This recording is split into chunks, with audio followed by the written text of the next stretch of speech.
हिमालय के राजा हिमवन और उनकी पत्नी मेना देवी शिव जी के भक्त थे। उनकी इच्छा एक ऐसी पुत्री पाने की थी जिसका विवाह वे शिव जी के साथ कर सके। मेना देवी ने शिव जी की पत्नी गौरी देवी को प्रसन्न करने के लिए कठोर तपस्या शुरू कर दी। कई दिनों तक वे बिना खाए पिए तप करती रहीं। गौरी देवी ने प्रसन्न होकर मेना देवी की बेटी के रूप में जन्म लेने का वचन दे दिया।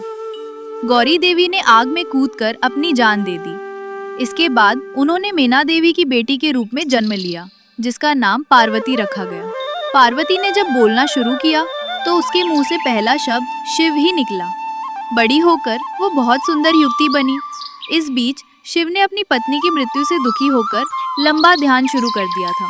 हिमवन को आशंका हो रही थी कि शायद शिव जी गहन ध्यान में होने के कारण पार्वती को पत्नी के रूप में स्वीकार ना करें। उन्होंने समस्या के समाधान के लिए नारद को बुलाया। नारद ने उनसे कहा कि पार्वती तपस्या के जरिए शिव जी का हृदय जीत सकती थी। हिमवंत ने पार्वती को शिव जी के पास ही भेज दिया। पार्वती ने दिन रात उनकी पूजा और सेवा की।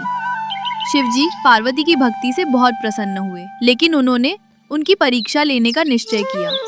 उन्होंने युवा ब्राह्मण का रूप धारण किया और पार्वती के पास जाकर कहने लगे कि भिखारी की तरह रहने वाले शिव जी से विवाह करना सही नहीं होगा। पार्वती ये सुनकर बहुत क्रोधित हुई। उन्होंने स्पष्ट कह दिया कि मैं शिव को छोड़कर और किसी के साथ विवाह नहीं करूंगी।